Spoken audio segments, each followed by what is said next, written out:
معزز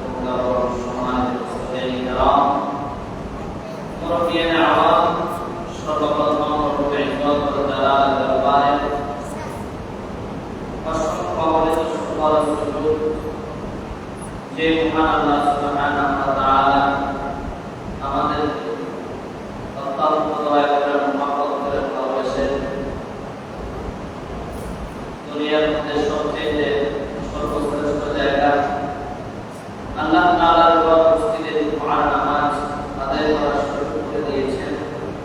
এই জন্য নিয়ামতের শুকরিয়া আদায় করে সকলেই বলি আলহামদুলিল্লাহ। লক্ষ কোটি দুরূদ সালাম তাজদার মদিনা সাদিকুল মাসদুক সুলতান মদিনা আমার আপনার নবী তাজদার মদিনা জনাবে মুহাম্মদুর রাসূলুল্লাহ সাল্লাল্লাহু আলাইহি ওয়া আলিহি ওয়াসাল্লাম। আমরা গত জুমায় মুহররমুল আরামের কিছু কুসংস্কার নিয়ে আলোচনা করেছিলাম।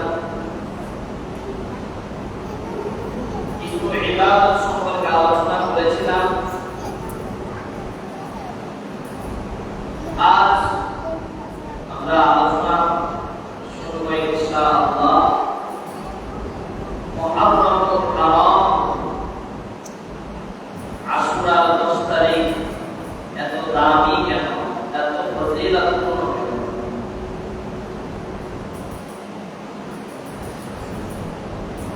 আল্লাহর হাবিব সরকারে দু আলম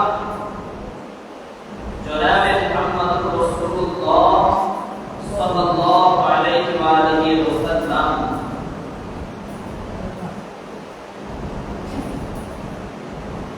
মসজিদে বসে আলোচনা করতেছিলেন। সামনে উপবিষ্ট ছিলেন, বসা ছিলেন হযরত ওমর ফারুক রাদিয়াল্লাহু আনহু, তিনি উপস্থিত ছিলেন।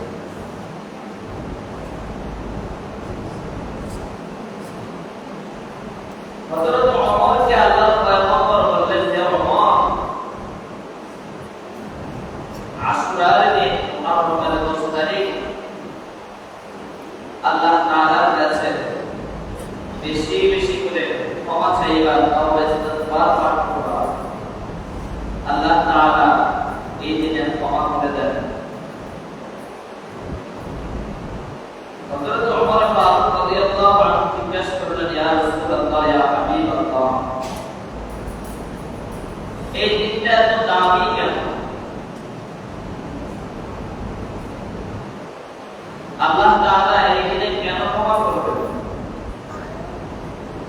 নবীজি সাল্লাল্লাহু আলাইহি ওয়াসাল্লাম বলেন, ওমর, এই দিনের সাথে, এই তারিখের সাথে পৃথিবীর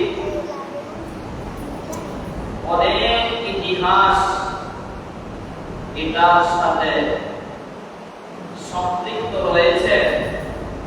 এই জন্য আল্লাহ তাআলা এই দিনটাকে এত দামি করেছেন। এই দিনে আল্লাহ তাআলা লাখ লাখ কোটি মানুষকে ক্ষমা করে দেন যারা এই দিনে ক্ষমা চাইতে পারে, তওবা ইস্তিগফার পাঠ করতে পারে। আল্লাহ তাআলা তাদেরকে ক্ষমা করেন। সুবহানাল্লাহ।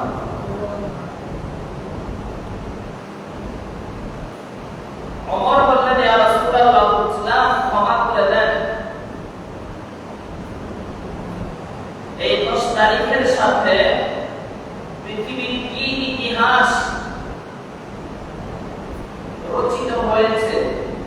আল্লাহর হাবিব হযরত ওমরকে সব ইতিহাস জানাইছেন।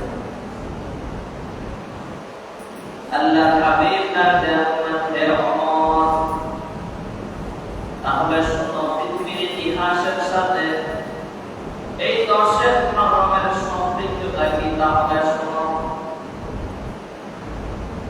আল্লাহ তাআলা যেদিন আসমান বানিয়েছেন ওই দিনের তারিখ ছিল 10 মুহররম। আল্লাহ তাআলা যেদিন জমিন বানিয়েছেন ওই দিনের তারিখ ছিল 10 মুহররম। আসমান জমিন সৃষ্টির দিনের সাথে 10 মুহররমের সম্পৃক্ততা হয়েছে। আল্লাহ পাক আল্লাহ তাআলা ডাকতে বললেন,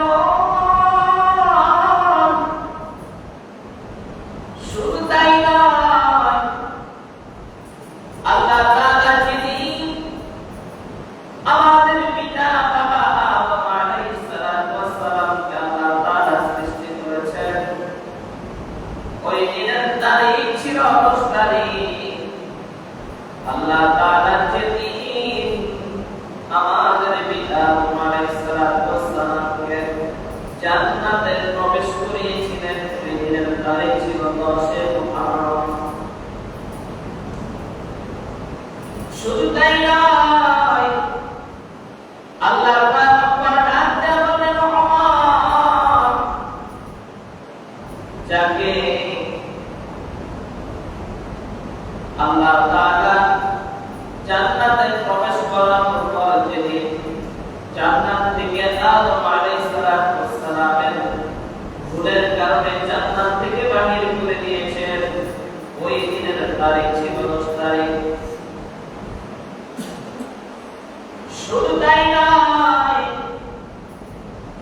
পয়গম্বর ডাক দেয়া বললেন রহমান, তোমাদের পিতা 360 বছর পর্যন্ত আল্লাহ তাআলার কাছে ক্ষমা চেয়েছেন, কান্নাকাটি করেছেন। আল্লাহ তাআলা যেদিন তোমাদের পিতাকে ক্ষমা করে দিয়েছিলেন, ওই দিনের তারিখ ছিল 10 মুহররম। অতএব এই দিনে যদি তুমি আল্লাহ তাআলার কাছে ক্ষমা চাও, আল্লাহ তাআলা তোমাকে ক্ষমা করে দিবেন। পৃথিবীর যত মানুষ আল্লাহ তাআলার কাছে তওবা ইস্তিগফার করে ক্ষমা চাবে, আল্লাহ তাআলা এই দিন উসিলা করে ক্ষমা করে দিবেন। সুবহানাল্লাহ।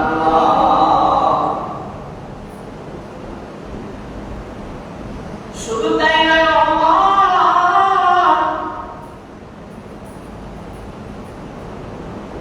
নূহ আলাইহিস সালাম তিনার যে সময় প্রাপক চলছিল, তিনার মক্কা যেদিন দুটি পাহাড়ের মধ্যে ছিল, ওই দিনের তারিখ ছিল 10 মুহররম। শুধু তাই নয়, আল্লাহ তাআলা ঈসা আলাইহিস সালামকে আসমানে উঠিয়ে নিয়েছিলেন 10 মুহররম। ইদ্রিস আলাইহিস সালামকে আসমানে উঠিয়েছিলেন 10 মুহররম। শুধু তাই নয়, আল্লাহ তাআলা মুসা কালিমুল্লাহকে ফেরাউনের হাত থেকে নির্গত দিয়ে রাস্তা তৈরি করে পার করে ফেরাউনের হাত থেকে হেফাজত করেছিলেন 10 মুহররম।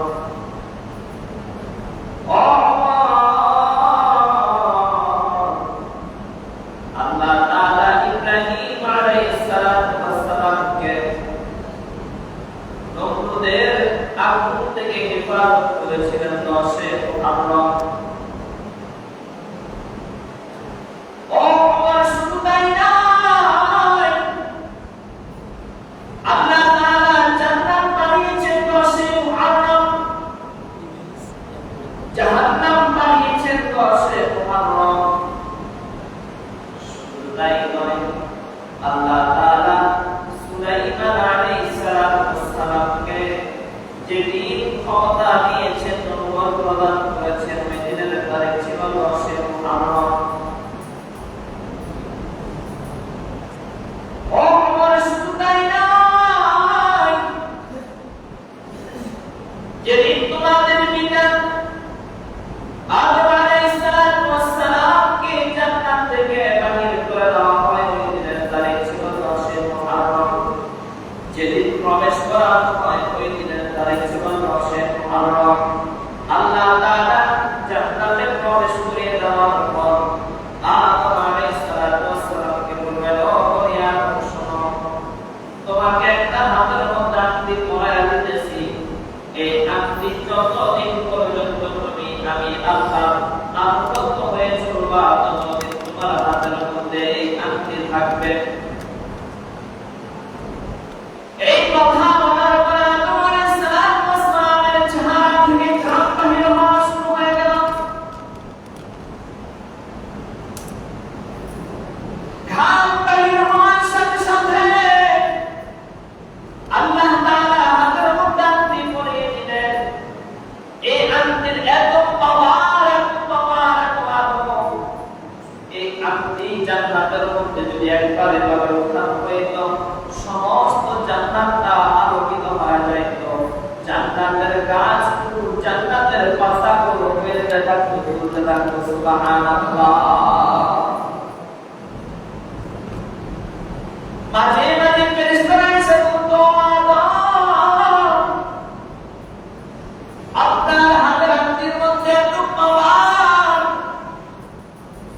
দেখি তো আংটিটা কেমন। আল্লাহ তাআলা এত পাওয়ার কেমন করে দিলেন। মাঝে মাঝে ফেরেশতারা আংটিটা দেখতো, দেখা চলে যায়। যেদিন আদম আলাইহিস সালাতু ওয়াস সালাম আল্লাহ তাআলার নিষিদ্ধ জায়গায় নিষিদ্ধ পথ অতিক্রম করলেন, সাথে সাথে আংটিটা হাত থেকে পড়ে গেল। আংটি পড়ে যাওয়ার পর সোজা আল্লাহ তাআলার আরশ কুরসির নিচে একটা পায়া আছে, ওই পায়ার নিচে আংটি যায়। আল্লাহ তাআলাকে ডাক দেয়া, আপনার বান্দা আপনার নিষিদ্ধ জায়গায় নিষিদ্ধ পথ লঙ্ঘন করেছে, এই জন্য আমি আংটি হাত থেকে পড়ে গেলাম, আপনি আমাকে হেফাজত করেন। আল্লাহ তাআলা ডাক দেয়া বললেন, আংটি তোমার হেফাজতের দায়িত্ব আমি আল্লাহ তাআলা নিয়ে নিলাম। সুবহানাল্লাহ। আল্লাহ তাআলা এই আংটিটা আবার পুনরায় সুলাইমান আলাইহিস সালাতু ওয়াস সালামকে যেদিন নবুয়ত প্রদান করা হয়, ওই দিন জিবরিল আলাইহিস সালাতু ওয়াস সালাম সুলাইমান পয়গম্বরের সামনে আসলেন। আয়েশা দেখতেছেন হাজার হাজার আলেম সুলাইমান পয়গম্বরের সামনে বসা, সকলের সামনে আল্লাহ তাআলার পক্ষ থেকে হাদিয়াকৃত আংটি নিয়ে আয়েশা সুলাইমান পয়গম্বরকে বললেন, ও পয়গম্বর, আল্লাহ তাআলার পক্ষের হাদিয়া আপনার হাতে পরায়া দেন, হাতটা একটু বাড়ায়া দেন। সুলাইমান আলাইহিস সালাতু ওয়াস সালাম যখন হাত বাড়ায়া দিলেন, হাতের মধ্যে আংটি পরায়া দিয়ে বললেন, ও পয়গম্বর, এই আংটি দিয়ে আপনার যেখানে মনে চায় আপনি সেখানে যেতে পারবেন। এই আংটির মাধ্যমে আপনি তামাম দুনিয়া আপনি শাসন করতে পারবেন। এই আংটির মাধ্যমে আপনার জিন্দের কখনো চালনা করতে পারবেন। এই আংটির মাধ্যমে আল্লাহ তাআলার সৃষ্টির যত মাখলুক, সকল মাখলুক আপনার কথা শুনতে। সুবহানাল্লাহ। এই আংটি হাতের মধ্যে ধরলেই আপনি যেখানে মনে চাই সেখানে যেতে পারবেন। পৃথিবীর এক প্রান্ত থেকে ওই প্রান্ত যাওয়ার জন্য আপনাকে বিমান ব্যবহার করতে হবে না, রকেট ব্যবহার করতে হবে না। এই আংটির মাধ্যমে আপনি যেখানে মনে সেখানে যেতে পারবেন। আল্লাহ তাআলা এই আংটির মধ্যে এত পাওয়ার দিয়েছেন, আল্লাহ তাআলা এই আংটির মধ্যে এত ক্ষমতা দিয়েছেন। আল্লাহ তাআলা ক্ষমতা দেওয়ার অধিকার রাখে কি রাখে না? বলে না, রাখে কি রাখে না? পৃথিবীর মানুষের যত এত ক্ষমতা হয়, পৃথিবীর একটি মন্ত্রী যদি এত ক্ষমতা হয়, পৃথিবীর মানুষের যদি এত ক্ষমতা হয়, মানুষকে যিনি ক্ষমতা দিয়েছেন তিনার ক্ষমতা হবে না, এটা তো হতেই পারে না। আল্লাহ তাআলা চাইলেই সব কিছু পারেন, আল্লাহ তাআলা চাইলেই সব কিছু করতে পারেন। আল্লাহ তাআলার ক্ষমতার সঙ্গে কারো কোনো ক্ষমতার তুলনা চলে না। আল্লাহ তাআলার ক্ষমতার সামনে পৃথিবীর কোনো ক্ষমতা চলে না। আল্লাহ তাআলার অর্ডারের সামনে পৃথিবীর কোনো অর্ডার চলে না। আল্লাহ তাআলার হুকুমের সামনে পৃথিবীর কোনো মানুষের হুকুম চলতে পারে না। যেদিনে একটি প্রধান করেছে, ওই দিন তারিখ ছিল 10 মুহররম। আল্লাহ তাআলা পৃথিবীর ইতিহাসের সাথে এই 10 মুহররমের অনেক সম্পর্ক রয়েছে, অনেক সম্পর্ক রয়েছে। আল্লামা ইবনুল কাইয়্যিম আল জাওজিয়া তাআলা রাহমাতুল্লাহি আলাইহি তার কিতাব তিনি উল্লেখ করেছেন নবীজি ওমরকে বললেন আল্লাহ তাআলা পৃথিবীর ইতিহাসের সাথে এই 10 তারিখের সাথে অনেক মহব্বত অনেক সম্পর্ক রয়েছে। এই জন্য আল্লাহ তাআলা এই দিন যে সমস্ত বান্দা-বান্দী আল্লাহ তাআলার দরবারে তাওবা ইস্তিগফারের মাধ্যমে সিয়ামের মাধ্যমে তাওবা ইস্তিগফার পাঠ করে আল্লাহ তাআলার কাছে ক্ষমা চাবে, আল্লাহ তাআলার সাথে সাথে ক্ষমা করে দিবেন। সুবহানাল্লাহ। এই মুহররমের 10 তারিখ আল্লাহর পয়গম্বরের নবী হযরত হুসাইন রাদিয়াল্লাহু আনহু শহীদ হয়েছেন কারবালার প্রান্তরে। ইসলামের জন্য দ্বীনের জন্য শহীদ। পৃথিবীর পুঁজিবাদী গণতন্ত্রকে প্রতিষ্ঠা করার জন্য তিনি শহীদ হয় নাই। আল্লাহর জমিনে আল্লাহর দ্বীনকে প্রতিষ্ঠা করার জন্য, ইসলামকে সম্পূর্ণ করার জন্য, কালিমার পতাকাকে উত্তোলন করার জন্য তিনি তিনার জীবনকে আল্লাহর রাহে বিলীন করে দিয়েছেন। সুবহানাল্লাহ। আল্লাহর রাস্তায় শহীদ হওয়া, ইসলামের জন্য নিজের জীবনকে উৎসর্গ করে দেওয়া, এটা কি আপনাদের দৃষ্টিতে ভালো কিনা নাকি মন্দ? কিন্তু আজও এক বিষয়, 10 মুহররম আসলে আমাদের সমাজে একটা কুসংস্কার কথা আছে যে 10 তারিখ মুহররমের 10 তারিখ এটা অশুভ লক্ষণ। নাউযুবিল্লাহি মিন যালিক। এটা অশুভ লক্ষণ নয়। 10 মুহররম আল্লাহ তাআলা আসমান সৃষ্টি করলেন, জমিন সৃষ্টি করলেন, পৃথিবীর অনেক ইতিহাস এই 10 তারিখের সাথে সম্পৃক্ত। আজ আমার সমাজে কুসংস্কারের ফয়লাভ হয়ে গেছে, বলে এই দিনে কিছু করা যাবে না, বাড়ি নির্মাণ করা যাবে না, বিবাহ করা যাবে না, এটা করা যাবে না, ওটা করা যাবে না। সবগুলো কুসংস্কার, এগুলোর সাথে ইসলামের সাথে কোনো সম্পর্ক নাই। এই দিনকে একটা বরকত করে দিন, এই দিন তো ফজিলত করে দিন।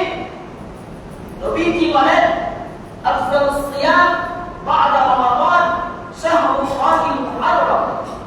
ফরজ রোজার পরে নফল রোজার মধ্যে সবচেয়ে উত্তম রোজা হলো আশুরার 10 তারিখের রোজা। আজ আমরা এই দিনটাকে অশুভ দিন হিসাবে আখ্যা দিয়েছি। বিশেষ করে এটা মা বোনদের মধ্যে এটার প্রবঞ্চনা বেশি। কুসংস্কার প্রতিষ্ঠিত অধিকাংশ সময় মা বোনদের মাধ্যমে হয়ে থাকে। আজ তুমি যত ধরনের কথা মা বোনদের কাছে পাওয়া যায়, আসলে এটা আমাদের দোষ না। আমরা তাদেরকে সেভাবে বুঝাইতে পারি নাই, বলতে পারি নাই, আমি আমার সন্তানকে সেভাবে দিন শিখাইতে পারি নাই। এই জন্য আমার পরিবার, আমার ফ্যামিলি, আমার মা, আমার বাবা, আমার বোন, তারা কুসংস্কারের সাথে আজও জড়িয়ে আছে। আল্লাহ তাআলা আমাদেরকে হেফাজত করেন না। নবীজির নাতি হযরত হুসাইন রাদিয়াল্লাহু আনহু এই দিনে শহীদ হওয়ার কারণে এই দিনটা আরো বরকতময় হয়ে গিয়েছে। পৃথিবীর মানুষের কাছে এই দিনটা আসলেই হযরত হুসাইন রাদিয়াল্লাহু আনহুর কথা মনে পড়ে যায়। কিন্তু পৃথিবীর ইতিহাসের দিকে যদি আমরা তাকাই, দেখা যায় কখনো যারা নেতৃত্বে স্থানীয় মানুষ তারা কখনো আঘাতপ্রাপ্ত হয় না, কিন্তু যারা তাদের সাথে চলাফেরা করে তারা সবসময় আঘাতপ্রাপ্ত হয়। হযরত হযরত হুসাইন রাদিয়াল্লাহু আনহু যিনি সমাজের কাছে মানুষের কাছে একটা মেসেজ পৌঁছে দিতে চান যে পৃথিবীর মানুষরা দেখো আমি নেতৃত্ব দিচ্ছি নেতা হয়েছি কিন্তু আমি ইসলামের জন্য সর্বপ্রথম আমার জীবনটাকে বিলীন করে দিয়েছি এটাই ইসলাম কিন্তু পুঁজিবাদী ধর্ম আপনাকে শিখাবে তুমি আগে যেও না নেতা পিছনে সরে যাও তোমার যত চেলা চাচ্চা আছে কর্মী আছে তাদেরকে আগে দিয়ে দাও তারা মারা যাক কোনো সমস্যা নাই ইসলাম এটাকে সমর্থন করে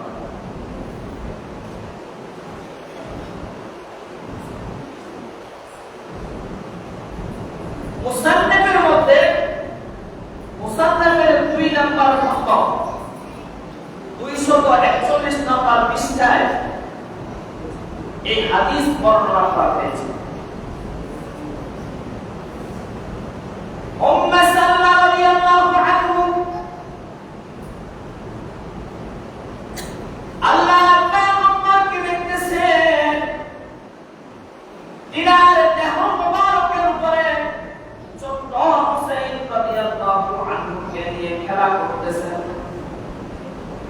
আল্লাহর পয়গম্বরের দাড়ি মোবারক টানতেছেন নাতিরা দেখবেন মাঝে মাঝে দাদা আমার দাড়ি টানতে থাকেন হুসাইন আল্লাহর পয়গম্বরের দাড়ি মোবারক টানতেছেন হুসাইন খেলাধুলা করতেছেন হাসতেছেন উম্মে সালমা রাদিয়াল্লাহু আনহা তিনি তাকায়া দেখতেছেন আল্লাহর পয়গম্বর হাসতেছেন কিন্তু চোখের কোণায় পানি ঝরতেছেন হুসাইন খেলাধুলা শেষ করলেন হুসাইন যখন সেখান থেকে চলে গেলেন আল্লাহর পয়গম্বরকে প্রশ্ন করলেন উম্মে সালমা রাদিয়াল্লাহু আনহা আল্লাহর পয়গম্বরকে প্রশ্ন করলেন ইয়া রাসূলুল্লাহ ইয়া হাবিবাল্লাহ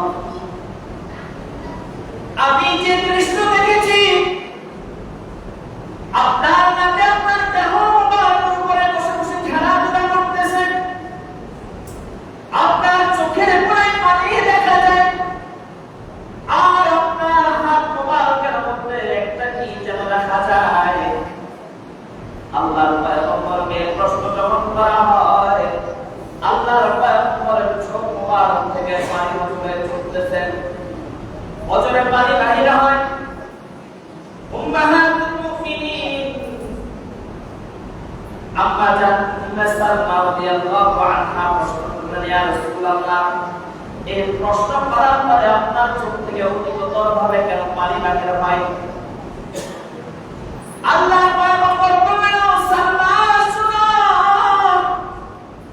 আমার হাতের মধ্যে কি দেখা যায় জানো এইমাত্র জিবরিল আলাইহিস সালাম আমার কাছে আসলেন আমার কাছে আসার পরে আমার হাতে এই মাটিটা দিয়ে দিয়েছেন এই মাটি সাধারণ কোনো মাটি নয় এই মাটিটা হলো কারবালার প্রান্তরে আমার নাতি হুসাইন শহীদ হয়ে যাবে ওই কারবালার প্রান্তরের মাটি আমি নবীজির হাতে দিয়ে গেছেন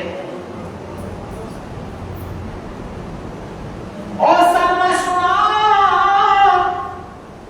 তুমি তোমরা কোরআনের হাতে যদি নবীর ব্যাপারে আল্লাহর পক্ষ থেকে এই ধরনের মাটি দিয়ে যায় কারবালার প্রান্তরে শহীদ হওয়ার ঘোষণা কোন নানার কাছে যদি নাতির সম্পর্কে দেওয়া হয় বলো না ওই নানা কেমন করে এর ব্যথা সহ্য করবে আমাকে একটু বলো আমি এই জন্য আমার চোখের পানি বাহির হইতেছে ইসলামের জন্য অকাতরে জীবন দিলেন শুধুমাত্র আল্লাহর জমিনে আল্লাহর দ্বীন প্রতিষ্ঠার জন্য কালিমার পতাকাকে প্রতিষ্ঠার জন্য হযরত হুসাইন রাদিয়াল্লাহু আনহু সকল বাধা বিপত্তি অতিক্রম করে কারবালার প্রান্তরে গিয়ে ইসলামের জন্য কালিমার পতাকার জন্য জীবন দিয়ে দিলেন আজ আমরা সেই ইসলাম বুঝতে পারলাম না জানতে পারলাম না শিখতে পারলাম না ইসলামের মহব্বত আর ভালোবাসা আর বরং আমার আপনার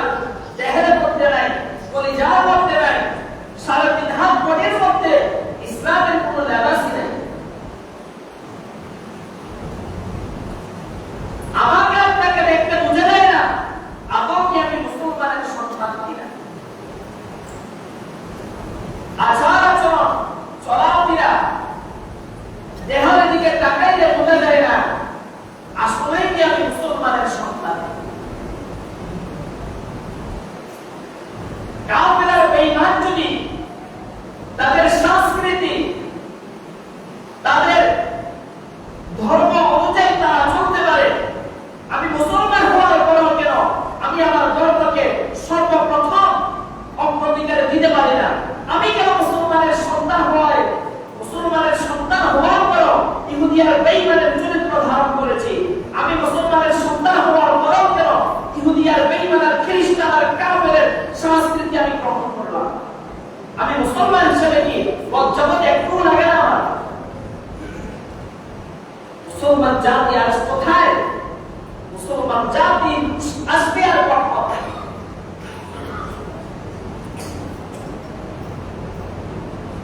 এই জাতিকে যখন বলা হয়, এই জাতিকে যদি ইসলাম সম্পর্কে বলা হয়, জাতি পাল্টা প্রশ্ন ছুড়ে দেয়, হুজুরের সব কথা মানা যায় না, সব কথা মানলে কি আর চলা যায় নাকি? আপনি কি হুজুরের কথা মানতেছেন? হুজুরের কথাই যদি মানতেন, হুজুরের বাজার করে কুমিল্লা থেকে, আপনি কুমিল্লা থেকে করবেন না। এটা হুজুরের কথা না, এটা স্বয়ং রব্বুল ইজ্জত ওয়াল জালালের কথা। হুজুরের জবান থেকে বাইর হয়। আপনাকে হুজুরের কথা মানতে বলা হয় না, আপনাকে বলা হয়েছে আল্লাহর কথা মানা। আমাকে আপনাকে বলা হয়েছে আল্লাহর কথা মানার জন্য, হুজুরের কথা মানতে বলা হয় না। হুজুর শুধু জবাব দিয়ে আল্লাহর কথাগুলো আপনার কাছে পৌঁছে দিচ্ছে। আর কবে হুঁশ আসবে? মুসলমান জাতি ও বৃদ্ধ বাবা, যুবক ভাই, আপনাদের হাতে ধরি পায়ে ধরি ইসলাম সম্পর্কে জানুন, ইসলাম সম্পর্কে বুঝুন, ইসলামকে মেনে চলার চেষ্টা করেন। ইহুদি যদি তার ধর্মকে অগ্রাধিকার দিয়ে তার ধর্ম অনুযায়ী চলে, আপনি তো মুসলমান হিসাবে মুসলমানের ধর্ম ইসলামকে অগ্রাধিকার দিতে পারবেন না।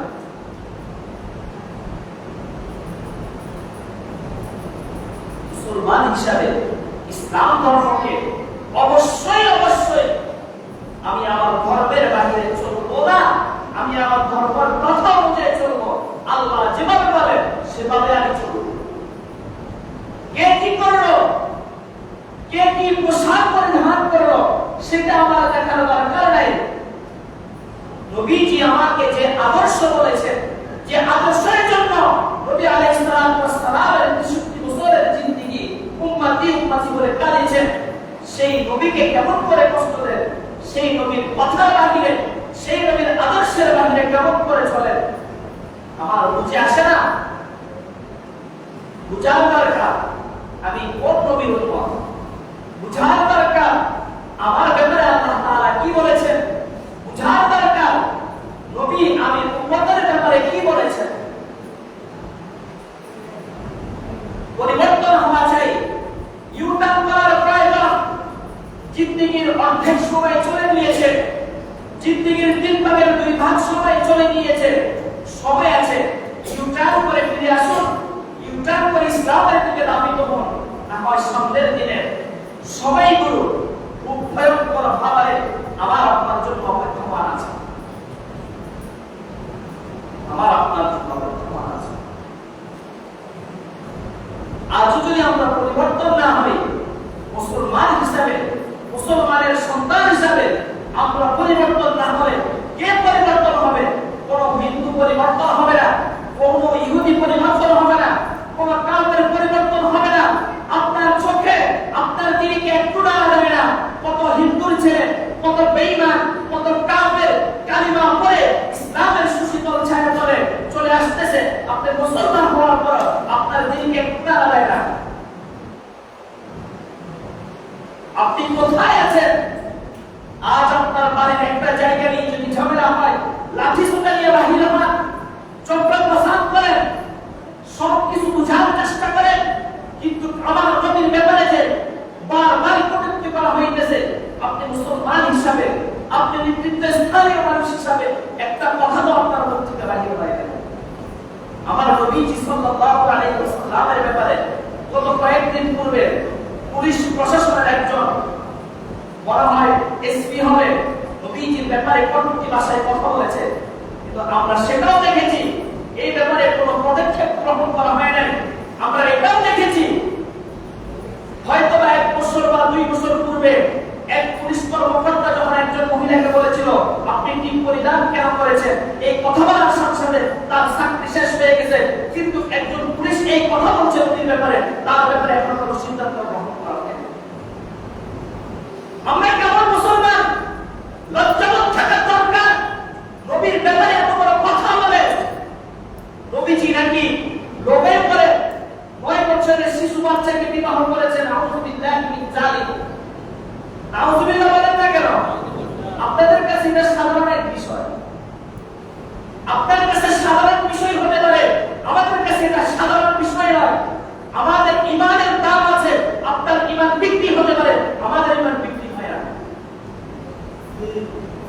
আমাদের ইমান বিক্রি হয় না। আপনার ইমান কথা বলতে শিখায় নাই, আমার ইমান কথা বলতে শিখিয়েছে। আপনার ইমান প্রতিবাদ করতে শিখায় নাই, আমার ইমান প্রতিবাদ করতে শিখিয়েছে।